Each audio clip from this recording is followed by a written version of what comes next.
നിങ്ങളെക്കുറിച്ചുള്ള പദ്ധതി എൻ്റെ മനസ്സിലുണ്ട്.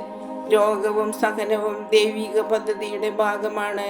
അത് ഈശോയുടെ പീഡാനുഭവത്തോട് ചേർത്ത് സഹിച്ച് സമർപ്പിക്കുമ്പോൾ സ്വയം വിശുദ്ധീകരണത്തിനും അനേകരുടെ സൗഖ്യത്തിനും രക്ഷയ്ക്കും ഉപകരിക്കുന്നു. രോഗം സ്വന്തം കുറ്റത്താലോ മറ്റുള്ളവരുടെ വീഴ്ച കൊണ്ടോ ദൈവിക പദ്ധതി കൊണ്ടോ ഉണ്ടാകാം. ഏത് തന്നെയായാലും അതെല്ലാം ദൈവിക പരിപാലനയാണ്. അതുവഴി പൂർത്തിയാകേണ്ട ദൈവിക ഉദ്ദേശത്തെ നാം പ്രാർത്ഥനയിലൂടെ തിരിച്ചറിയേണ്ടതുണ്ട്. കഷ്ടതയും വിപരീത അനുഭവങ്ങളും ഉണ്ടാകുമ്പോൾ മറ്റുള്ളവരെയും ദൈവത്തെയും പഴിക്കാതെ അവയെ ദൈവകരങ്ങളിൽ നിന്ന് സ്വീകരിക്കുക. അനുതപിച്ച് ദൈവത്തിലേക്ക് തിരിയുക. ദൈവത്തെ സ്തുതിച്ച് പരിശുദ്ധാത്മാവ് കൊണ്ട് നിറയുക. തീയിൽ സ്വർണം ശുദ്ധീകരിക്കപ്പെടുന്നത് പോലെ നമുക്കും പുതിയ സൃഷ്ടികളാകാനുള്ള ഒരു വലിയ അവസരമാണിത്.